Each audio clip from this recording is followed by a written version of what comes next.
Welcome back, everybody, to another episode of Season 2 of the High Quality Podcast. We're back. We're doing another episode. I, as always, am your host, the new guy, joined by my esteemed co-host, RH Man. Hello, RH Man. Hey, how's it going? I'm delighted to be back in the stew with you. Yes, sir. And excited to welcome our guest for today. I guess I should have figured out how to say your name before we started. Is it adumb, or Adam? Honestly, I hear all three. My interpretation is adumb, but adumb and Adam are all perfectly valid. Got you, because RH, you say adumb, right? I say adumb, but I used to say adumb for a really long time because I think a lot of people split it up between the A and the dumb, and they don't really read it as one word. So, I mean, some people point out the separation between the A and the dumb, but me personally, I don't understand. I don't understand the bit there. Yeah, it's one word. Both is valid. Well, welcome to the High Quality Podcast. Thank you for joining us today. Yeah, I'm very happy to be here. I mean, it's an honor. It's an honor to be here. I wanted to start by asking a question to both of you because I know that the two of you are like Omega homies. You go way back, yeah? That's true. Yes, that's true. So quite a ways back. How what's your origin story? How'd you guys meet and sort of come up together? I'm interested, RH, in what you remember, but for me, I remember the first conversation we had was in the Vavr, which is the SiIva fan channel with like all the crazy shitpost rips. In the Vavr fan server, I'm pretty sure I talked to you about AP tests while we were both in high school. Oh, that's so that's the first conversation I remember. But I don't. What's your first? I actually can't remember our first conversation, but I just remember that like we would have conversations in the Vavr fan server, and you were like one of the more active team members in there. And then I remember just like it took a really long time, and then we got into a group DM together somehow. And then we became pretty good friends. Yeah. I mean, in the like scheme of things, that's like, less than a percentage of the time that we've known each other. I remember even like early on, like I remember the KFAD 1 days. That was like oh my god. Because that was 2018. Mm-hmm. Was it 2018? Yeah. 2018. Yeah, that was we were really getting to know each other. I feel like at that point, and that's also when you kind of joined SiIva Gunner officially. So it was a really like crazy time. We were talking about the like Thanos Fortnite stuff. I remember. Oh yeah, we played Fortnite together while KFAD 1 was happening. Yeah, and I remember, and we were like the two Fortnite players in like the entire ripping community because everybody hated Fortnite. Everyone hated Fortnite. Everyone hated Fortnite. I mean, I remember like the drama about like some people like they were not a fan of the Thanos Fortnite, but honestly, it was pretty awesome. It was a good time. Those like arrangements are great. I love them. The year KFAD 1, but it's also so nostalgic. Yeah, it is really nostalgic. That was a good time. Well, that's delightful. I mean, look, it's always. It's very cool to have people that you go so far back with on Discord, and it's cool that I get to sort of be here and learn about your experience from both of you. I actually want to talk really quickly about that group DM that we were both in. Really early in our careers, I think how we got to know each other is there's this group DM that I was in with like Jeremy. He's another ripper. Is that Jerem T? Yeah, yes. Jerem T. Heard that. So me and him were really good friends, and there's another person, and we were literally just adding so many random people to the DM, and like a bunch of Vavr fan server people. I'm pretty sure like Tosanen was in there, Chicken Soup Guy was in there, Yep. And we added like the Dwayne at one point, and he like came in and said epic. We added What a in legend. MTH, and MTH just sent Yeah. the bet edited video, and we thought it was hilarious because at this point we're all actual noms, like we're actually nobody. Yeah. Yeah. And It was always so like that. we're It's just inviting a interesting bunch how of that SiIva like members. the relationship has really changed because like back then it was really different. Like, oh my god, it's MTH. Oh my god, it's Dwayne. Oh, that was yeah, that was fun. That's good. Sick. All right. So hold on. Your name is Adam, Yes, my name is Adam. and that's why your username is what it is. Yeah, yeah. The story is that like whenever I'd write my name on like a homework assignment, my my lowercase a's look a lot like U's. So it would like, and my last name starts with a B, so it'd look like a dumb. It'd look like adumb when I would Oh, okay. sign the homework sheets. I like it. Look, it's simple and clean, like Kingdom Hearts. That's true. Um, That's true. so let's kick it off with my favorite questions. I love these questions, especially for someone that I don't know all that well, which I don't really know you all that well. We've hung out a couple times at like MacFest and stuff, but we haven't talked all that much. No, yeah. So let's talk about your background. The thing I'm most interested in is you and video games. Like, what do you remember? Like, what your early gaming experiences were? First video games you played throughout growing up, all that kind of stuff. Hit me with it. Yeah, so the first video game I ever played, I must have been 5 or 6. I played Lego Indiana Jones on the Xbox. That's awesome. What an actual blast! I mean, I was hooked. I was one Yeah. of those like kids who like I would get stuck on like the 3rd level, and like, but I just play the first 3 levels over and over and over again, and just like I'd never get past that. Were you into Indiana Jones as a kid, or was this just a game that you Yeah. happened to receive? Well, the way I remember it is like my dad, who showed me all the movies as a kid too. Right. My dad, I think I remember him playing it himself, and then like I came down into the basement where he was playing it, and he was like, "Here, try this." I feel like that's the first time I ever tried playing a video game, Wow. and I was hooked. I mean, I loved it. I also played a lot of the Lego games just in general, but I also played like I remember Sonic 06.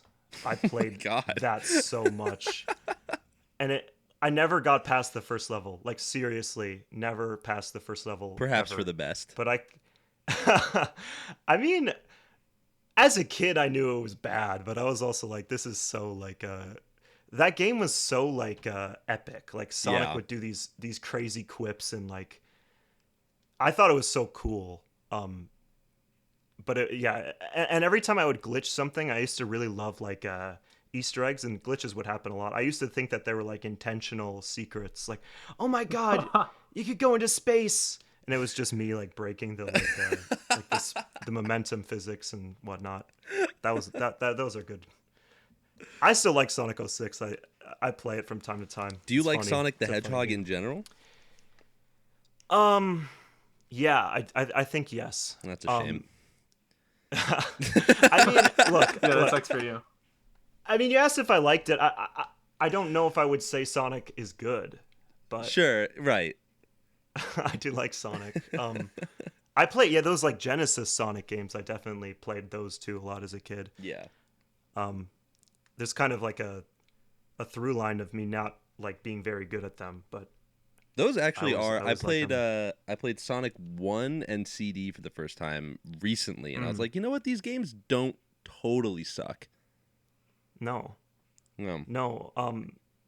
Sonic 1 is a little hard to come back to, but I've got a soft spot for it. I liked it more than Those CD. games are like interesting. I mean, Sonic CD has like the levels are like huge, and it can feel like, okay, what is even like going on here? Like when I revisit it, Sonic 1, I think I just really love that game's like art, like the music and the colors, the levels. Mm-hmm. I think it all comes together for something really beautiful. Like I love the special stages. The like crazy psychedelic stuff is awesome. Yeah. It's very nostalgic too. And then what about like mid? I don't want to say midlife because you're probably what, like in your 20s, but Yeah. like like teenage years, early college years, and then now, like what kind of stuff did you play? Let me think. Do you play a lot of games now still?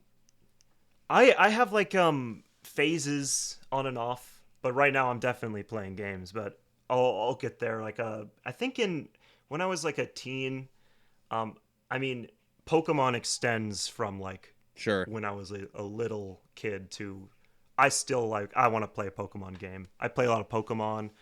I played a lot of Terraria, a lot of like social games, like stuff with friends. I used to like Minecraft Worlds, Terraria Worlds. I have good memories of playing like Borderlands 2 with my younger brother. Played that a ton. A lot of multiplayer with my younger brother for Like sure. local split screeny stuff. Yeah, yeah. Yeah. I mean, I grew up with like a Xbox, so lots of Fuck yeah, like, dude. couch co-op. That was a good console for couch co-op Yeah. stuff. Oh, so good. Yeah, Yeah, tons and you of still play a lot of games with your family too, right? Like you played yes. Danganronpa with your mom, right? Yeah, What? that's true. That's true. I did play Danganronpa with my mom All the way and my through? brother. Oh yeah, all three. Dude, that kicks We ass. That's awesome. it was so fun. I mean, and my mom, she liked it. I mean, Mm-hmm. she's not at all a gamer at all. I think like her only exposure really was like my dad playing Final Fantasy VII. That's the one game she'll say that she likes before Danganronpa. Based. But like no, yeah, Final Fantasy VII rules. But like I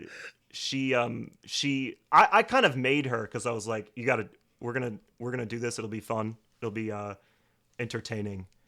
And no, she was so into it. It was a great time. That's awesome. We still talk about it. That's like, I assume we're gonna get to Umineko at some point Yeah. because it's your picture right now. But like It is. that is the good thing about quote unquote more like visual novel type of games is that those are like by far the most accessible. Like anyone can still hop on, enjoy the story, all that kind of stuff. Yeah, 100%, 100%. I mean, like, I'm working on it with my mom. I think that she should play some more video games, but like, it's definitely something that I would show to her as almost like a pitch, because like, yeah, like not all video games are like something that you need like insane dexterity to Right. like master. You can play like a visual novel and enjoy a story in the same way that like you can read a book or watch a movie. I mean, both things my mom loves to do. So Totally. definitely good for that purpose. Yeah. And I actually wanted to, I guess, on the topic of video games, and since we're like planning to get into Umineko, I wanted to talk really quickly about Mother 3. I know that's a game that you've ripped a lot, and you're kind of have a lot of rips of that on the channel. I think Master Porky's theme, OC version, is like a classic. I just wanted to Thank you. kind of figure out how you got into Mother 3, why you hold that game to And be such a level. delicate because I haven't played it yet, but I it is in my downloads folder on my PC. Like it's up soon, so spare me. Yeah, I won't spoil it. Basically, I played it on my iPhone in class in middle school. Wow. It didn't even really it worked like it didn't work that well because like I mean Mother 3 has the rhythm combo. I was gonna say, could you hear it when you were in class? No, like not really. So, but like, no, I mean it was like a game that I was like I was just like amazed by it. It was like I had never played anything really like it before. Nothing like in an artistic sense, like the music that I sometimes couldn't hear, and like the art and the story in particular is like. And also in the same vein as like Sonic, I loved the like kind of like psychedelic, earthboundy elements of it. It all just really clicked. I mean, I think the story was the big thing, and yeah, I mean it was just pretty much like from there. I was just immediately like love at first sight with Mother Wow. 3. But yeah, with the rips, like I got really, I mean, with that obsession almost of like I mean, the game affected me a lot.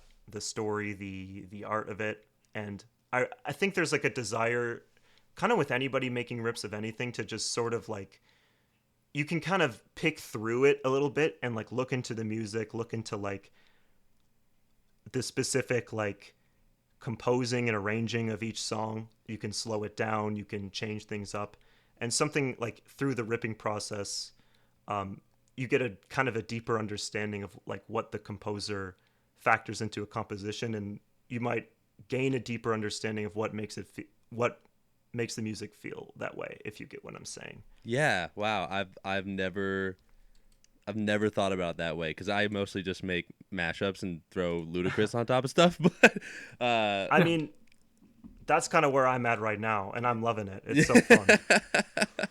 It's so Mashups fun. are really fun to make. yeah. Oh my god, yeah, so fun. But But yeah. yeah. I mean, it's kind of a passive part of the process, because I wasn't like looking through it like, oh, I want to really understand this, but just hours and hours and hours like looking through it and messing with it, you start to understand like the pieces of what goes into the compositions. Yeah. Sick. Very cool. That's really cool. And on the topic of mashups, actually, I know that a lot of your Yumineko rips and your series of rips were also Yes. similarly mashups. Could you tell us about, kind of the story that's going on in those? I feel like a lot of viewers might not catch on the running dialogue between those rips, but as somebody who sees your joke My explanations in joke QOC, descriptions, yeah. there's definitely a lot of depth that is yet to be uncovered. Well, hold up. Yes. I'm privy to a couple. Is it Umineko or Yumineko? Umineko. Yeah, Wow. Umineko. There are a couple rips that I can think of in my head that are like they're like 6 minutes long and they're just like big kind of mashups. Are those what you're talking about? Are those you? Maybe. I mean, there are a variety of those, but I have some of those, Okay. definitely. Sick. All right, go for it. So basically, I have sort of a series of rips on the channel where it all derives from the joke of Mr. Beast What? owning the island. Yes, it's all centered around Mr. Beast. Okay, And- I'm not thinking of the same thing. You might have to listen to these rips. I mean, there's a really a crazy tale. I mean, there are so many players. There's Morbius is involved. I mean, there's the guy on TikTok who had the lifesaver gummies. There's Drake. Drake is Drake there. is a major character, yeah. Essentially, like the idea is that all of the rips kind of have a story that is implied through the audio of the rips, and it all ends on one rip that uses all of the sources that I used in all of the rips. Yeah. Yeah, Is it that was Dream really and Discharger? fun. That is Dream and Discharger. And that rip, I'm very proud of that rip. I think it's just really funny, and it was really fun to like no constraints. Like I'm going to put like the dumbest things I can think of in these rips, and I'm going to take it 100% seriously, and I'm going to write a 2-paragraph essay when I submit the rip explaining what the story is. And Yeah, like, oh my god, I'm looking at this now. This is crazy. Yeah, they're so funny. I mean, it was a great era. I mean, I remember I was in like VC or like I'd share like work in progresses, and it was just. I'm working on something like those rips again. What inspired that's you been to so fun. what inspired you to do this, to like tell this sort of story, to come up with the story and then tell it through rips like this? Where did it come from? I think it very spontaneous, where like I made the first rip and it was like, I don't know what it was, but I think I must have thought the joke was so good of Mr. Beast. Yeah, you had Mr. Beast and WAP. Yeah, it was WAP. Yeah. I mean, Mr. Beast and WAP was the original rip, yes. And I thought that the idea of Mr. Beast, like he had the what was it, the the Survivor challenge where he like mixing that audio clip into the rip. I thought that was so funny that like, and I kept wanting to make Umineko rip, so they all kind of connected. Like it was very like improvised. Like I didn't really start with like a document. Like this is the story of the Umineko rip. So I was just like, it would be funny if then like Morbius came in. That would be good. I was really inspired by like Jazziest. Jazziest made like a Dr. Robotnik's Mean Bean Machine rip. I think that's the first Morbius rip on the channel. I was like, that's art. That was a good time. And they took off from there. Yeah, I think I just like to work like when coming up with stories like in any form. I like just making it up as I go, because I like the like absurd like humor of like it just being so stupid. Yeah. And like unplanned. That it sounds pretty fucking stupid. I'm not gonna lie. Oh yes, it's an entire tale. Yeah, but I'm reading there's like a spoiler message in the joke. Yeah, you have all these spoiler tags. I literally wish that these could be like published somewhere, just so you could know. Because they're like, I guess it's maybe they will, but you never know. I mean, I could like have one of those. I know a few rippers have like Tumblr accounts where they kind of do a little behind the scenes. Yeah, something like that would be a good thing for a place like that. I'd like to take a step back for a second, because one of the things I always love to hear about is like how you even got to where you are. Like you mentioned that you met RH way back in the Valver fan server. I assume that is where you got your start, but it sounds like maybe you were like on the team before RH was. Mm-hmm. Yes. So how did you like stumble upon that? How did you get involved with making stuff, etc., and get your way to SiIva? Yeah, so I used to use like Scratch, the website Scratch, like a programming website for like kids. I used that. That was my first kind of foray into like online communities. And when I kind of migrated off of there, one of my friends sent me like a SoundCloud link. It was it must have been somebody involved with SiIva in some capacity. I don't really know who it was, but someone uploaded like it was a rip essentially of like the Pokemon gym theme with the Flintstones, and I was just like amazed. I was like, how is this possible? Was it on the SiIva or Giva channel? Do you remember, or was it just some random? It was fan a upload? SoundCloud post. Oh, a SoundCloud. It might have even been before, like right before SiIva. I mean, I've been a fan since the very, very beginning. I know that for sure. Yeah. So, no, I just saw like I heard a rip, and I was like, that is like witchcraft. And in the early days of Giva, I remember like there were a few nights where I just like. It was the funniest thing I'd ever seen. I was like laughing so hard at all of it, which is kind of funny to think about now. But like, what, like actually finding that stuff really funny?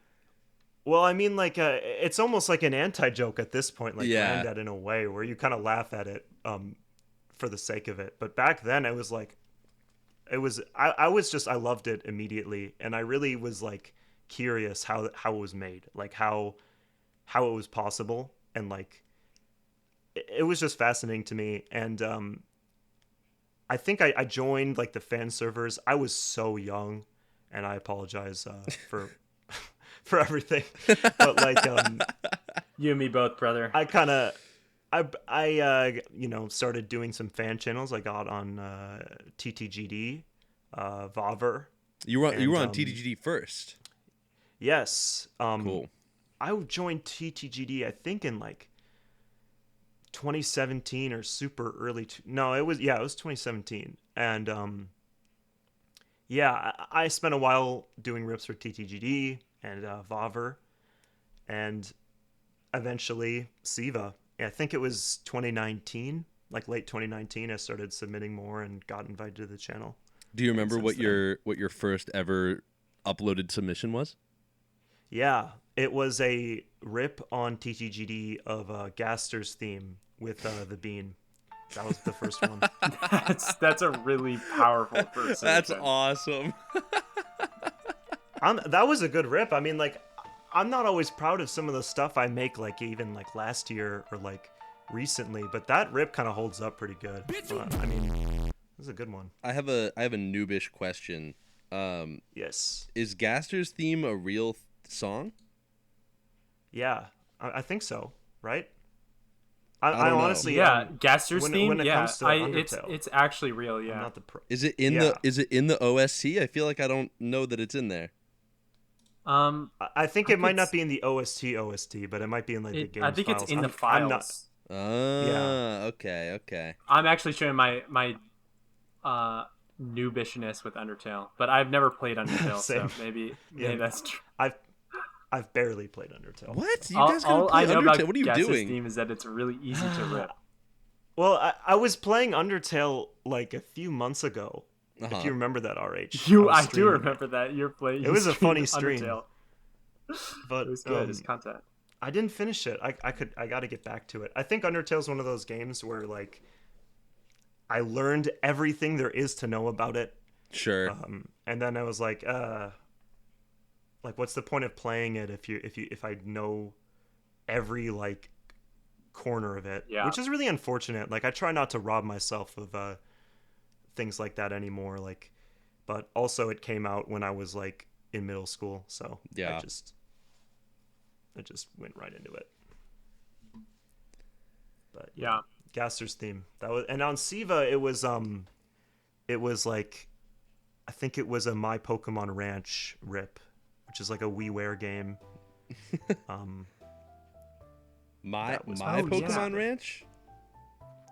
Isn't it Is just it Pokemon just called Ranch? Pokemon Ranch? Yeah. It's probably Oh wait, no, it is called My Pokemon Yeah, it was Ranch. is my Oh. Pokemon Ranch, my ranch night. yes.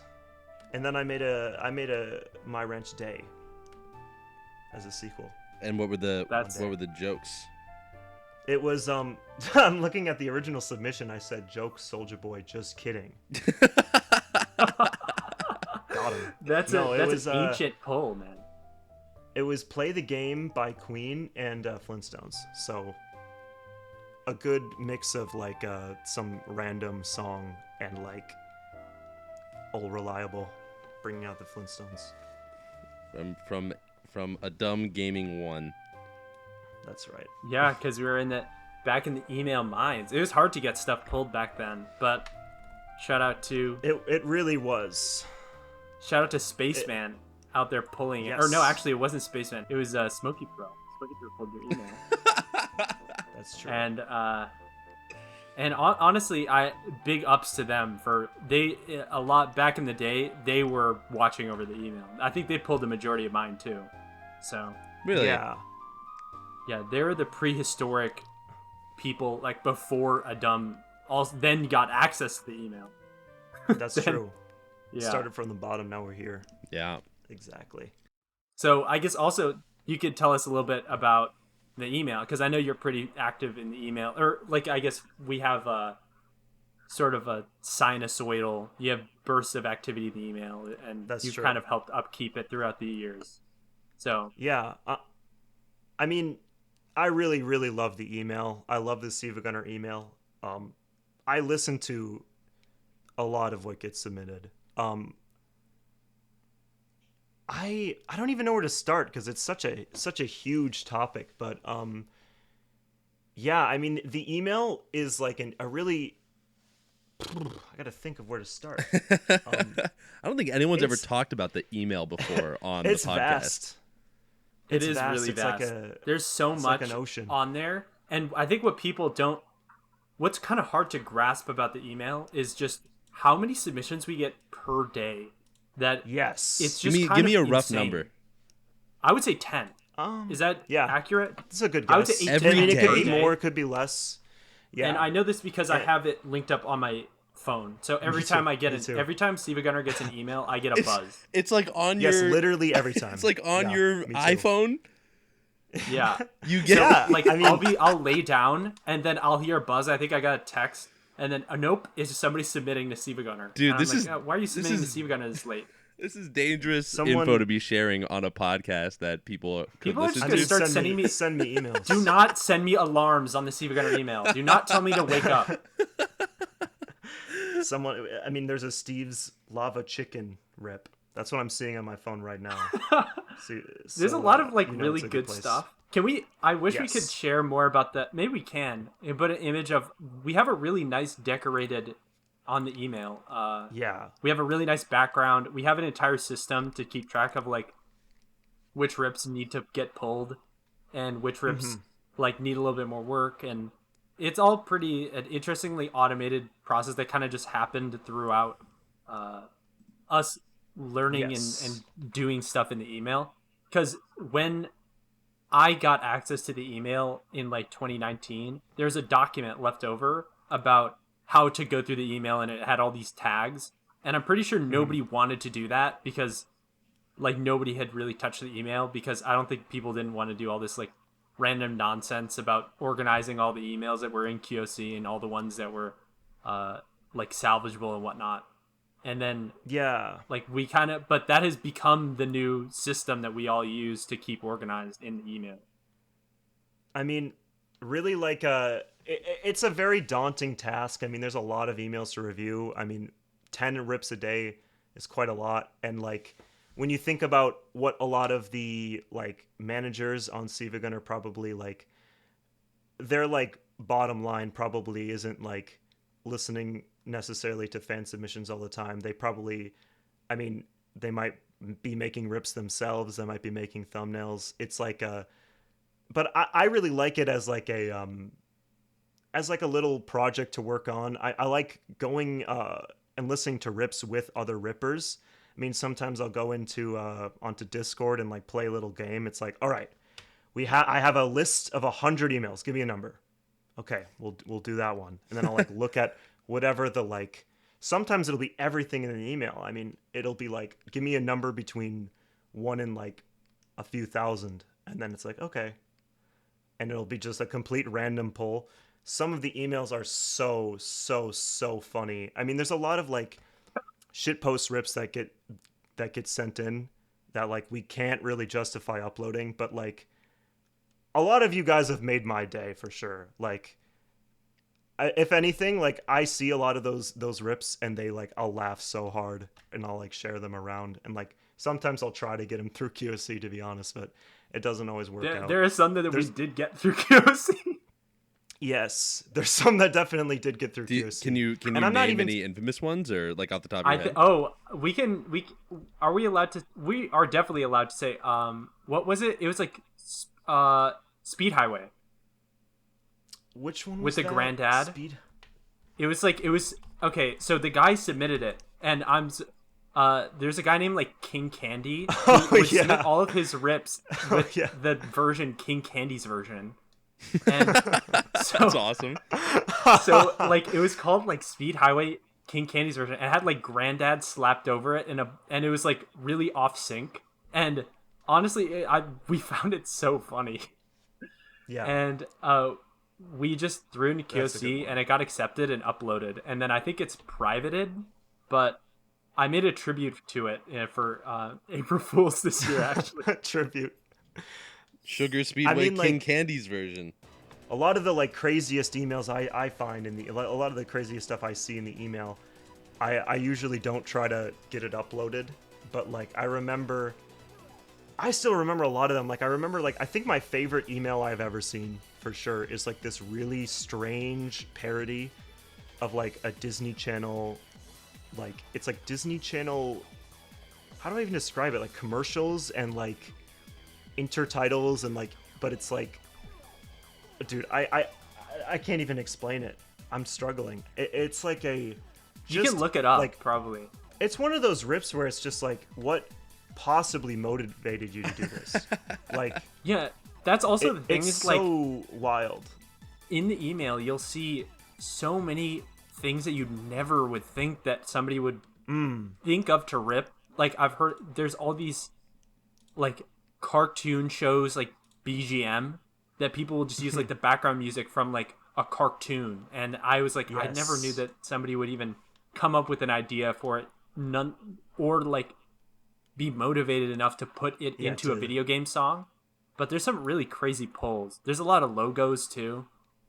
Shout out to all the people who rip logos. there are a lot of people in the email like who have extremely like specific interests that they integrate into their rips, and like sometimes it can be baffling to us on the team, but like the rips are good. Like there's like someone in the email who will occasionally rip like um it'll be those, yeah, like what you were describing, those like cartoon game like kind of shovelware type things, and it'll be like, this is level 4 from like SpongeBob for the DS is the joke, and we're like, wow, that's a crazy pull, but the rip will be like a lot of effort clearly went into it. It's like a great execution. We're like, wow. I mean, there's like it kind of speaks to the like huge variety of like interests that the fans have, and even the team. Yeah. It's really cool to see. I like going on the email and like you click on an email and it could be literally anything. It could be literally anything. Do you It's find awesome. that is do you find that there's a more significant difference in like variety in the email compared to what you see like subbed from team members? I think yes. I don't know about you, Arch, but yes, I think that there would be a wider variety, because I think within the team, there's a little bit of like a little bit of a culture. Like people Mm-hmm. start to like the memes develop, and people start to like kind of piggyback off others, not in a bad way. Like Like that's that also a really cool and stupid fucking awesome. Five Nights at Freddy's song. Yeah, yeah, Literally, I was literally exactly. about to say it's like Industry it's such the plants. culture. Yeah, industry Yeah. plants. No, yeah, yeah. There's like a culture within team which is also awesome. Like that's a No, completely totally. like that's a separate like cool thing. But like in the email, there's like less um probably community around like what rips are being made. So sometimes you get an impression that maybe the particular source that they're using might be more important to them, Yeah. like as an individual, which is interesting to see for sure. Yeah, Um, no, exactly. Like you're always kind of. I think in team, there's a lot of also like you like scratch my back, I'll scratch yours. People kind of make Mm-hmm. rips for other people almost as gifts, like if they use a source that It's they really like. And I think that's like a really cool aspect of team.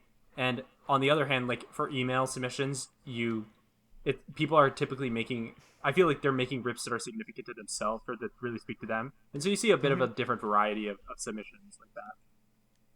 yeah, for sure. And like no, I really empathize a lot with people in the email, because I feel like it'd be very difficult to like spend a lot of time creating something, especially if it's yeah. something kind of important to you, special to you, and like you have, it's a black box. Like you have no idea Yep. if this will ever be heard by anyone. You have no idea if this will be like uploaded.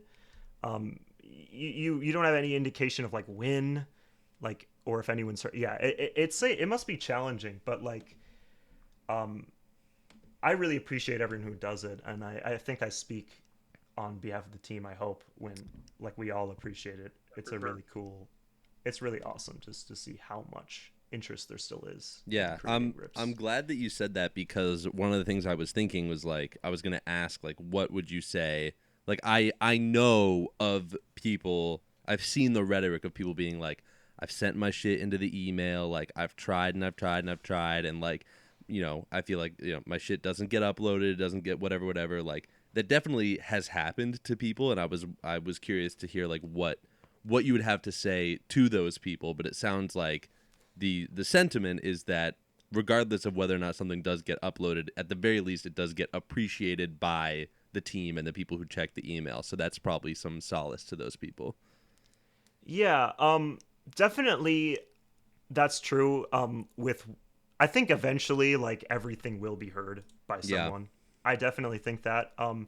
I think the other thing I would say to people who are like awaiting responses, there's like sort of a difficulty with like honestly like the amount of people who are actively looking at the email. Like it's a little bit undermanned, and also like if you want to like get some more feedback and like potentially see some more responses, I would really recommend joining either SiIva Cord, or probably SiIva Cord would be the recommendation. Yeah, just like go in the feedback channel there, talk around, make some connections if you can. That I would think that would definitely help. Like just get some feedback, and I think that that'll be a huge boon because like it's like if it's a really cool, like a really good, a really solid rip, your chances are obviously going to be better that it gets reviewed and pulled.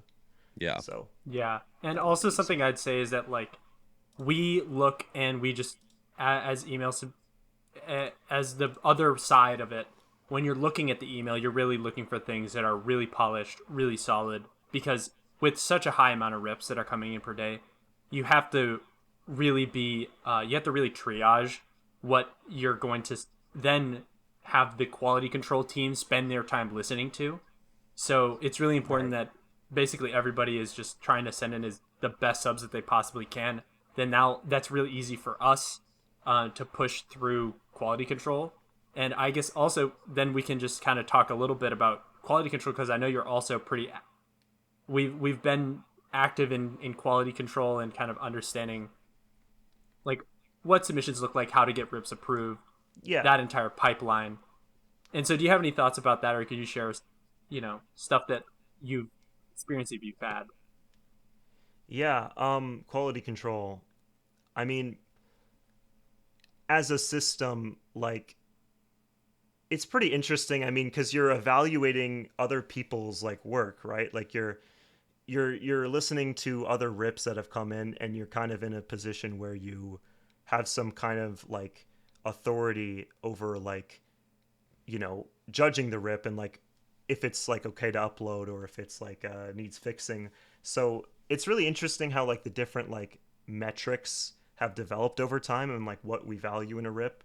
um yeah, it's like it's interesting, and I think it's definitely also like definitely been like a skill that like has transitioned into like many other things. But um yeah, I don't, again, I don't really know where to start. It's a very broad topic, Yeah. QOC. um there's like there's different like criteria really that like go, I could talk a bit about that, like the criteria of what um Yeah, goes into reviewing a rip. Like usually we kind of value like accuracy. How close is this rip to the source material? So we'll like listen to like ripped audio from the game unedited and compare it against the rip, and we'll check and make sure it sounds like accurately recreated. There's also like some musical things like is it off key, is it clashing.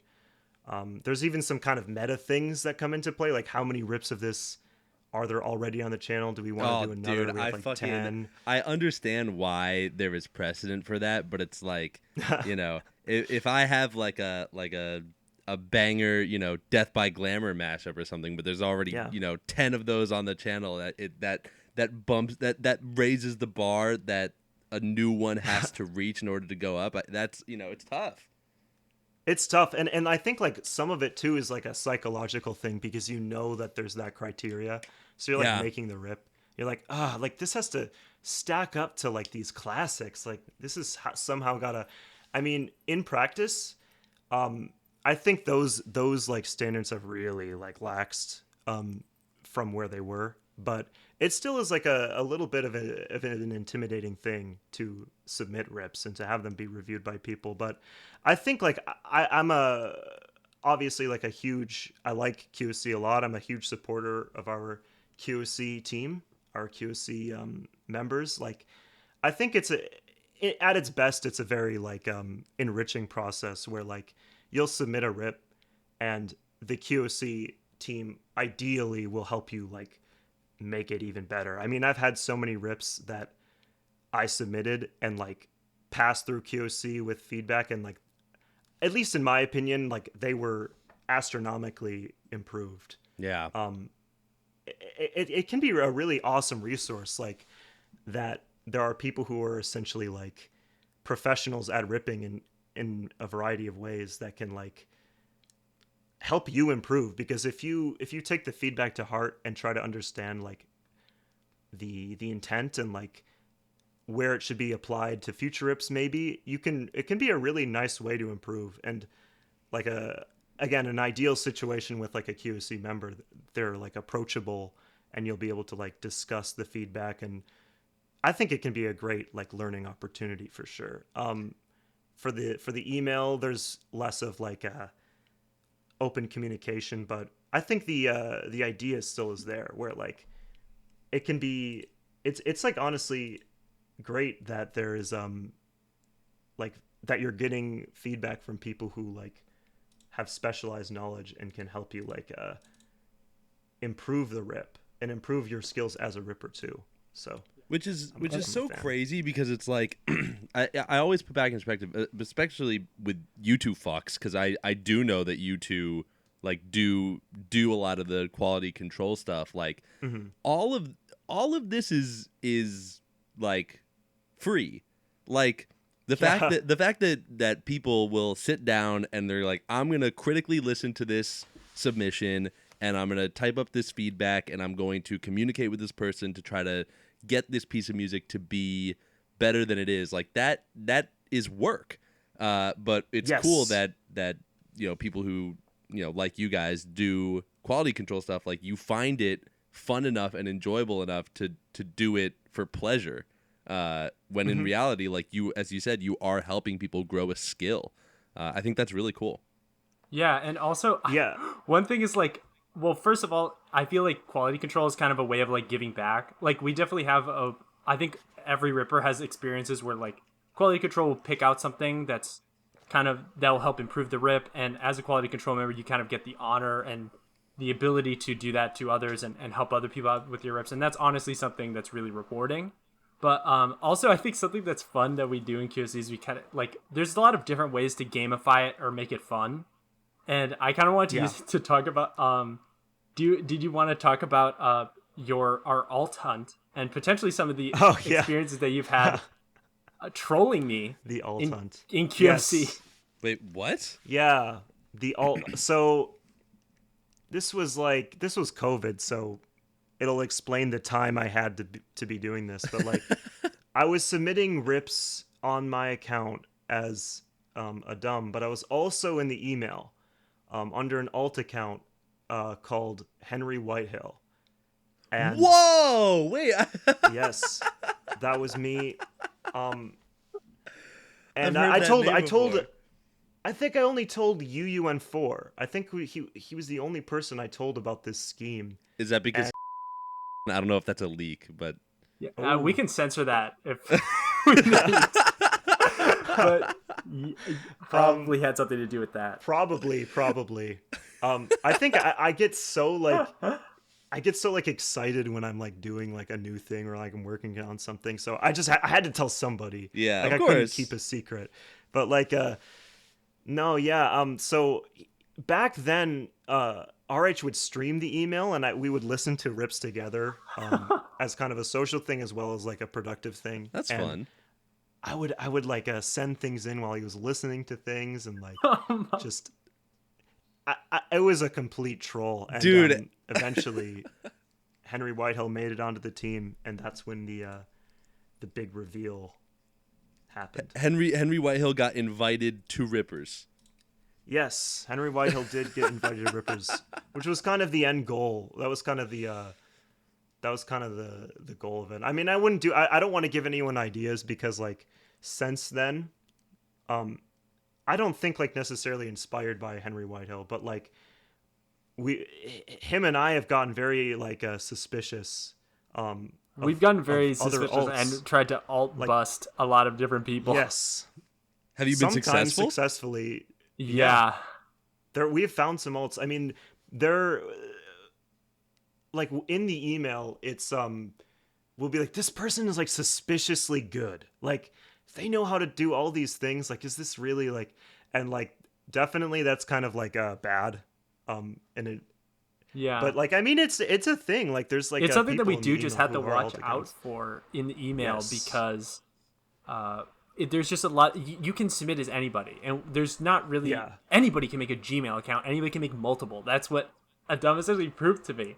Also, like to note, like one of the things about the Henry Whitehill's account is that he never told me, and the way I figured out is because I was sitting in a voice channel, and then Henry Whitehill just joins and starts speaking through Adumb's mic, and I was played for dumb and Oh, everything lined you were up a too. victim. It was I put all the dots together. You started revealing like all the intricacies that you did to throw me off the trail, and they were so good. Like you ripped this song and you like put the title of it in Japanese, so I would never suspect that you would Yeah. ever make a rip of it. But it was like some Yeah, I TikTok kept, like- song. Yes. I was like intentionally messing up some parts of it that like it's like this looks like kind of wrong, so it's more believable that someone would like kind of mess it up. Like some of the metadata, some of the titles. Like I think I did like beta version one time, and then it was like I It was all messed up the believable email stuff, formatting. except it's because you knew the email so well that you knew what Yeah, that's true. realistic mistakes Like people bad, have not made. bad emails, but like mistakes. Yeah, I mean, again, I feel like we don't want to be doing like our when we kind of figured out that people were using alts in the email, it felt like like nuclear warfare, like atomic bombs. Like we're never going back. Like now we're always worried about this. But I mean, it's kind of fun as like a game. Like I almost appreciate it. It's like I mean, it's can we crack this case? the context of you doing it specifically to mess with RH is really funny. Because I'm Yeah, it was looking really through the fun. history now, and RH pulled all of your rips, like all. It was them. all of them. That's so funny. Because I don't think I I ever had no asked him. idea. I don't think I ever asked him to do it. It just Yeah. happened that way. That's funny. There also was a message from me 5 years ago saying, "Wait, who is Henry Whitehill?" I was Henry just Whitehill trying my is, best. Because I'm always Hit trying to look Jaguar- out for the Hit people Jaguar who I 72. don't know. There's a lot of resources now for email submitters to kind of know, or to kind of get around, and then like you'll be able to recognize their name. But I'm always looking out for the people that like submit from their school accounts, and like the people who just have their first name, last name. I'm like, this guy's that's Soul. Okay, I gotta pull that guy. He probably not that many people know him, and that was who it was. People for Henry can kind of Whitehill, fly but under the I radar, definitely yeah. did know him. So oops. No, But yeah, I mean, it's a good point. Like in the email, there's a lot of like people who kind of fly under the radar, and I'm always trying to keep an eye out for that too. Plenty of examples of people who were like on school accounts, full names. We just have part of the contract. We're not gonna do anything with that information, obviously, but like some people who were in the email with those accounts are like some of the most like prolific and prominent rippers now. It's like really cool to see the trajectory of a lot of those people. I think with SiIva Gunner, I really appreciate SiIva Gunner like as a community. Like that's something I'd like to touch on. Like really now, life now you're changing. speaking my language, bro. I live for this shit. Yeah, I mean, it definitely like changed my life for sure. Like starting out, I didn't like even fathom that a lot of the like online friends like that I made would like persist this long, for one, and also for two, like I'd like meet them, but like I moved in with rippers like Yeah. like when I went to college, like my roommates are all rippers. I mean that's kind of a step up from this, but like also like a lot of my online friends like I've met in real life now. I mean some of us like you might even consider having like bridged the online friend to IRL friend, as if there's like a qualitative difference. But like I don't know, it's crazy. I think I wouldn't have gotten into college without SiIva Gunner, or at least the college I wanted to get into. How not? Well, I think like I was really riding the line with my my GPA, and like I think this is complete speculation, but I did put like SiIva Gunner on my college app, and like it was I got approved like last possible second. So in my head that clinched it. Like all right, they checked out SiIva. I don't know. It's like I try to think of it like the other way of like what would my life be without it, and I know for a fact that I don't think it would even resemble like where I am now. And like oh man, all the friends I've made, all the skills I've learned, like the community is so cool, it's so inviting, and like full of so many talented people that are like basically self-taught professionals, and like everything that you could think of. And it's really cool to like also have that as a resource. Like you can just go into like SiIva and be like, okay, does anybody know how like this Excel formula? And it's like, yeah, I do. Here, I'll help you. It's like, it's just so cool. Like, it's a great community. I mean, I think like if you have the interest, if you're a fan of SiIva Gunner and you want to get into ripping, or if you even like if you're not interested in learning how to rip, like the community is awesome. Like join SiIva Cord, hang out with the people in there, make some rips, join rippers. It's an awesome place, very inviting, very. It changed my life. I think a lot of people will relate to what I'm saying. Yeah, it's just impossible to fathom, like where I would be without it. To be honest, yeah, Yeah, and you're learning like so many new programs now, like especially Yeah. like you're delving into After Effects and like Blender and Yep. stuff like that. That is crazy, Yeah. and you're just learning it through, I mean, like YouTube tutorials and stuff. But it's also really helpful to just have that network of people that you can ask about After Effects questions and Blender Yeah. questions. Just people who've used all these things. I'll hop in like a voice call with Menindo, and like that's definitely been the most like productive in terms of learning. It's like I'll be on After Effects and like, okay, I get it. Yeah, Yes, this is After making Effects sense. legend.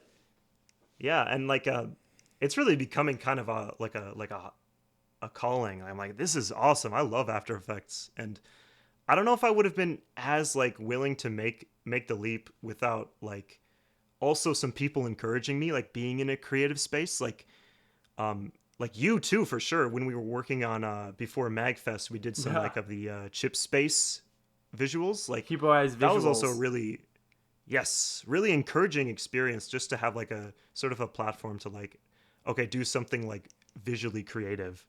I definitely would not have that opportunity without SiIva, like an outlet for that. that was such a like a wild really grateful. entire thing too. With you just came up with the entire storyline of like that we were gonna make, and we are just dedicated to make it. Yeah. And like you came up with it. Was it was like 11 p.m. and we were just went until Yeah. 3 editing, and you were Yeah, we figuring out how did. to make planets in Blender. Yeah. And I was I making get, a like- slot machine. Yep. Yeah, I get like this manic creative energy. I'm like, okay, all right, you have to make the slot machine.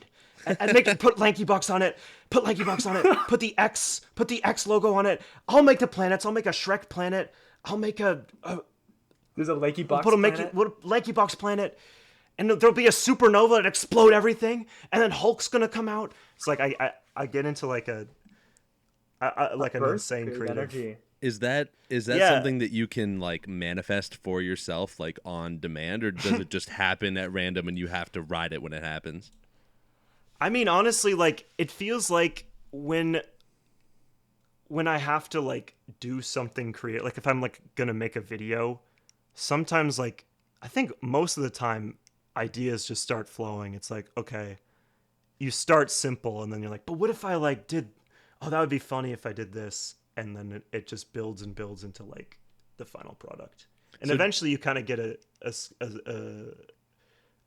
like an impression of the scope. You're like, okay, now I know what this is gonna be. But like for me, like the creative process is just like start simple and then like feature creep like crazy. Pretty Wow. much. That I mean, I feel like that's like my personal problem has always been like I'll sit down and I'm like, I don't have this idea fully fleshed out yet, or like I don't even know like how I would go about approaching this kind of thing, and I like don't even let myself get started half the time. So having that ability to just start rolling the ball, and then once the ball's rolling, just keep, you know, Katamariing on top of it, like Yeah. that's a valuable skill. Yeah, I mean, I think a lot of it is like having some confidence in yourself, because like you have to be like okay with like, is this gonna work? I don't know.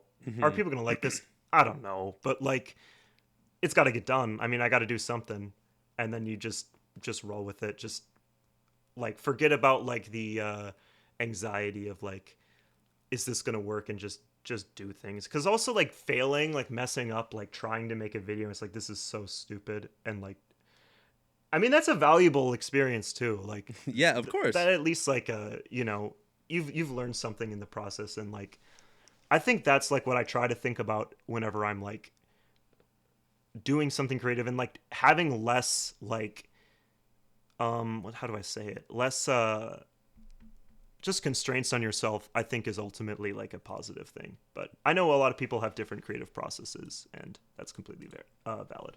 Yeah. I did just want to go back and touch on the community aspect real quick, because that is something that is very near and dear to my heart. And I when I initially joined the fan server 8 years ago, almost to the day. Shit, I missed my anniversary. Wow. Whatever. Uh, I I joined. It was like almost the end of my freshman year of college, and I was like, I'm just gonna join this Discord. I'm gonna check it out for like a couple weeks, and then I'm out. Like that was my whole. That's why my name is New Guy. I was just gonna be new for like a little bit, and then dip out and like never return. That's crazy. That But reveal. That makes so much sense. Yeah.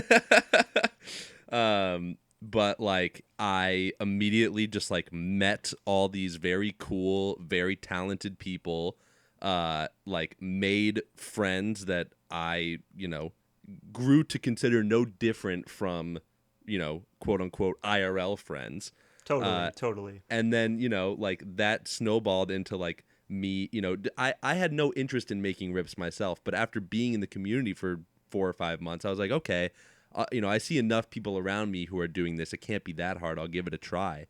And I started making stuff, and years passed, and like now I have the skill set to like make my own original music. Like it's Yeah. it really is. Yeah. It's Yeah. unlike anything I have encountered anywhere else in life. Just this weird bubble of a community that just kind of fosters creativity, whether it's for jokes or for art or for whatever. Like it pushes people to create, and I think that's really cool. Yeah, that's a really eloquent way to put it. I mean, I completely relate. Because I didn't know, like, when I was like a fan, like, I loved it, and I was like immediately creatively inspired by it. But like, who knows if that, like, I already had like a friend group. I was already doing things online. I didn't know Yeah. that it would, become such an important part of my life, because it totally is. And like, yeah, that's a great way of putting it, that it's like a place that harbors like creativity, and like there's so many talented people that are all kind of like united to create something or to encourage creation in some way. And that's so valuable. It's so valuable, and so like it's got to be kind of rare, like for it to I be would so think. inviting. And so yeah, it's special without a doubt, in its way. I think for sure. And yeah, because something I think about a lot is like how sort of small decisions, like I'll just join this server for like a few days, check it out. Like those small decisions can like have massive Matt, effects yeah. on your life. It's crazy. Yeah, I relate to that heavily. And That's like it's a great way of now, putting it. also like, I mean, your life would be so different. Also, like, I feel like Magfest is such a great yearly tradition to have, to meet up with It's the everybody, best. and it's just kind of crazy to see everybody in one place, to see our community so alive and Yeah. showcasing essentially all of our like, creative endeavors. It's been so fun.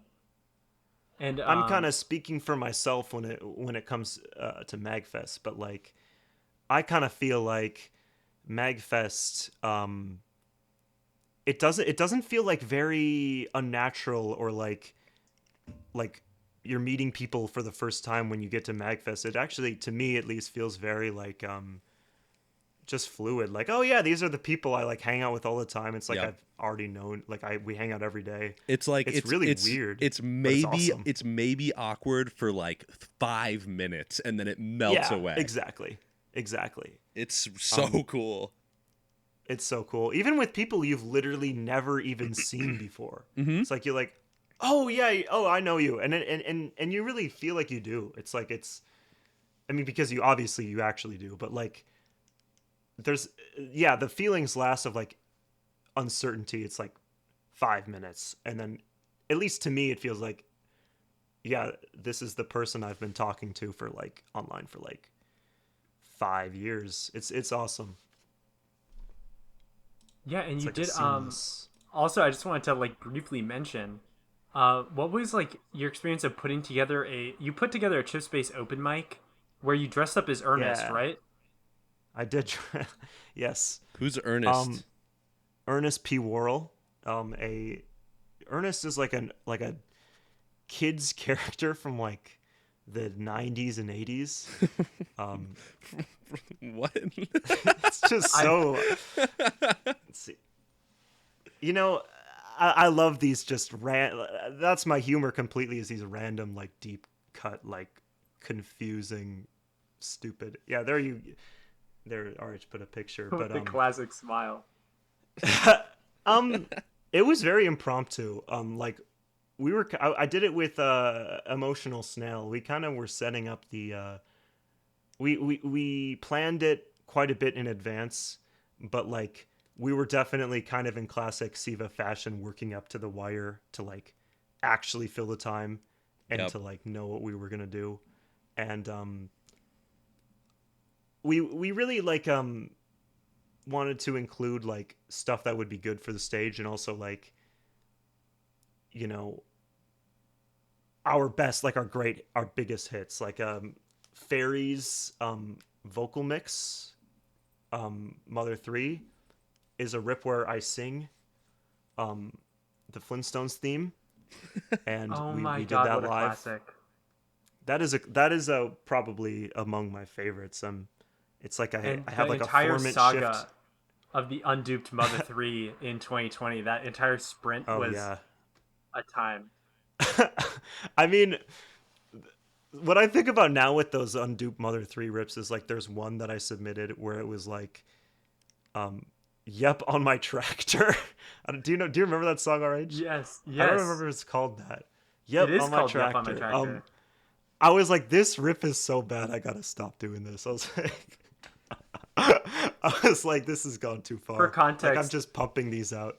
in like 2020, you started just submitting a streak. Everybody was really on this. In COVID, we created this thing called the Steve Gunner soundtrack sheet. I think Chicken Hmm. made it, and it was just a big sheet that had every track from a bunch of games, and um, everybody was trying to get all these unduped tracks, all the main mix of all the completing their favorite OSTs. I don't even think Mother 3 Yeah, has a tab on that Google sheet, but I know that you it were might now, chipping but it away at didn't at the Mother 3. time. I still Yeah, don't think I it was like does. doing a daily. I was doing like a daily streak. I think it was actually daily, where I would rip a never before ripped Mother 3 song, which was very fun. Um, yeah, that was. I mean, that's all there is to say. I mean, there definitely was like a little bit of some quantity over quality, which is what I'm sort of talking about with that like yep on my tractor rip. Okay, well that But rip at is this really point, it's just funny. yeah, it's really funny. Like it's a really stupid rip, and yeah, it was.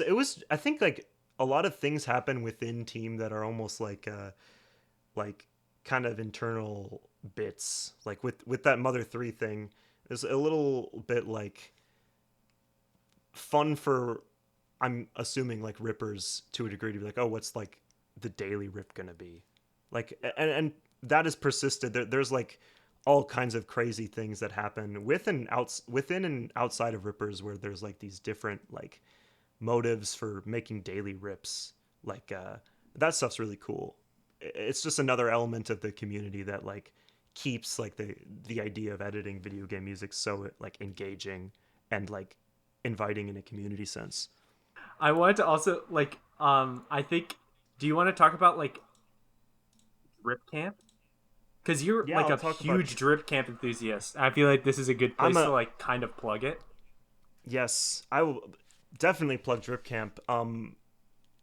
Drip Camp is a music, like, what do you call it? Like a URL fest? Is that's when it's like Kind an of. online It's like. like it's Is it like a funny rave kind of thing? it's kind of like Yeah, funny it's like rave. Funny Rave. It's hosted by our own Wecco, who really is Is that the guy that just does the a gritty rips? visionary. Oh He yeah, he he's gritty guy. He also makes a bunch of Drake mashups, and he makes music. That yeah. His some music is about fantastic, yeah, that's true. and he hosts like a yeah, it's like a festival. It's like Funny Rave. It's like it's like an opportunity for a lot of like his friends, and like it's not super. It's like tangentially SiIva related, but it gives a lot of people like the opportunity to like make a set of like original music.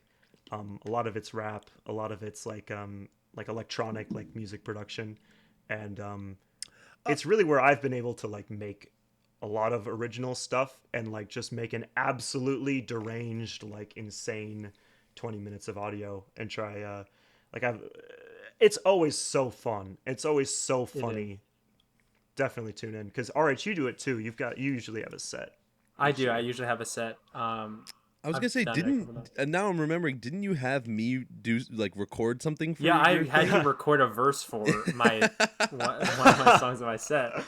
Um, I don't because remember like that. one of the things about Drift Camp is like there's kind of no expectations, and so you can kind of literally make Yes. whatever you want. Like you just get 20 minutes to show off 20 minutes of like completely random stuff to a bunch of Yeah. people, and there's such something that's so attractive about that, and it allows you to do so many things that I feel like wouldn't fly in any other context. Like how would you get Yes. emojis without Drip Camp? Like I Yeah. feel like that's so hard to get, and maybe you could do that in like Twitch chat, but like I feel like that's such a genius Drip Camp idea.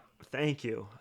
For context, Yeah, what is that? emojis is a song that I made with Lonk, where the idea of the song is that each verse is like Lonk and I begin to describe like an emoji. We'll be like, okay, it's yellow. It has a it has a orange part.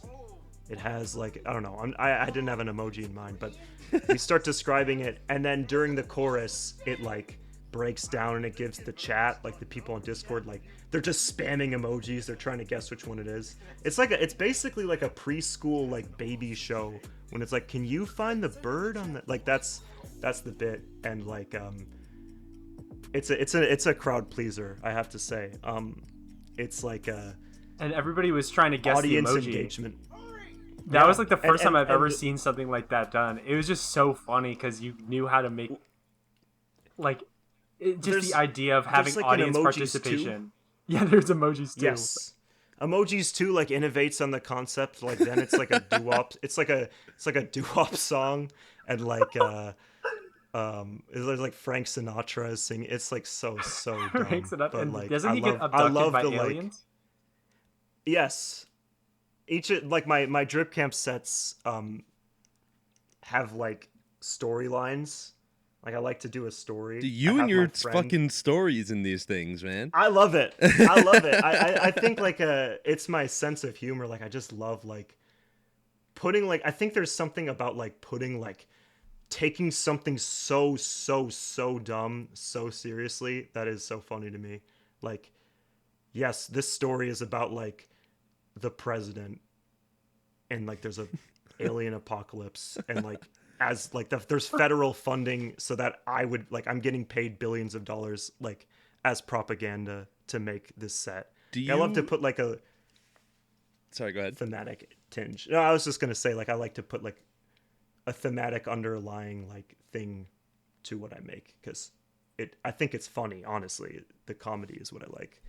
Do you have you ever done any kind of like creative writing or anything like that? Like it seems like you have a what's what I'm looking for? Like an attraction towards storytelling, even if it is in a comedic sense. Like it seems like there's something in you that likes doing these kinds of narratives.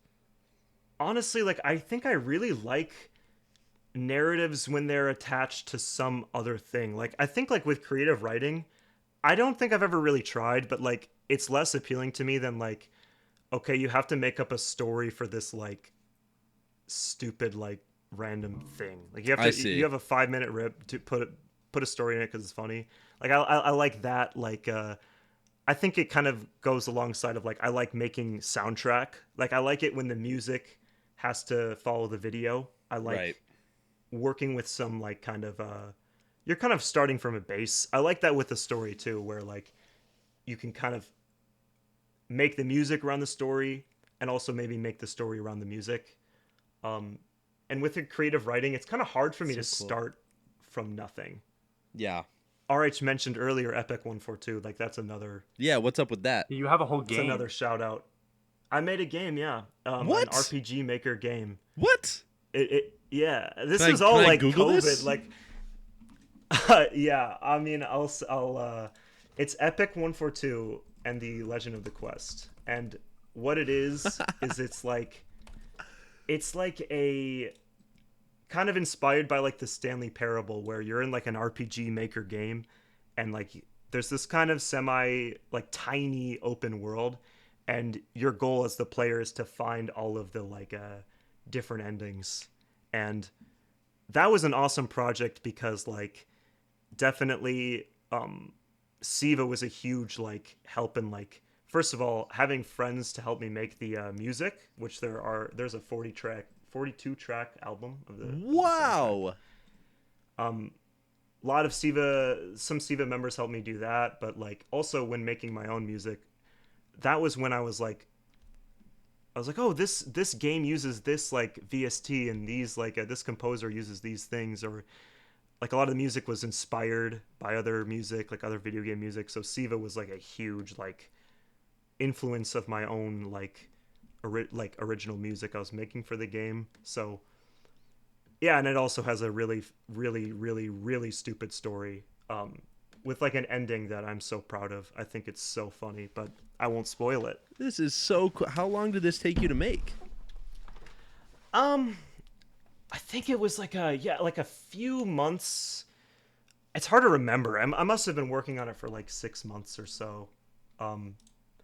It was a while, but there was like also a lot of like on and off work where it's like, okay, you work on it for like a few weeks and then I'll do it later, and then you come back to it with like some renewed like resolve to get it done, and then take a break again. But yeah, What? I mean, I'm proud of it still love it. But sorry, it seems like there's more. I found the Epic 142 Twitter account. Yes. And I'm scrolling down. It goes way far back. So what is up with this? Epic 142 was like a character for the Vaver fan channel, but like kind of moved away from that. Okay. It was like the idea of the character was that he was like this like completely like narcissistic and like removed from reality, where he would like just because on Vaver you could upload anything you want. So like I uploaded like videos like, I'm gonna take over the channel. This is my channel now, and it was just a rip. So it like was ignored, and like the next rips after it would just completely ignore like his proclamation that an event was starting. And it started there, and then there's an Epic 142 movie. It's like a choose your own adventure that's on YouTube. Yeah.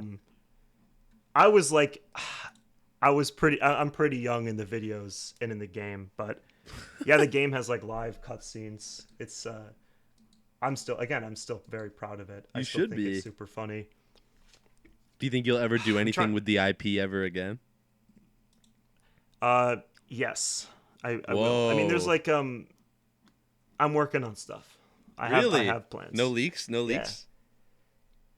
I mean, there's always been like there's like a, I don't know if this will ever get done. I hope it does, but I had like a sequel to the game, and like that's been worked on for years, but I don't know if that'll ever I hope it sees the light of day. But like besides that, I like definitely am still interested in like referencing it. Like there's like a whole universe of Epic 142, and like I think forever I'm gonna like at least call back to it in some way, because definitely like Epic 142, that game is probably like the highest scope like project I've ever like completed and put out. So definitely a lot of like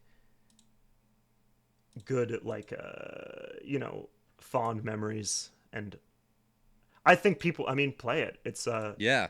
I think it'll speak for itself.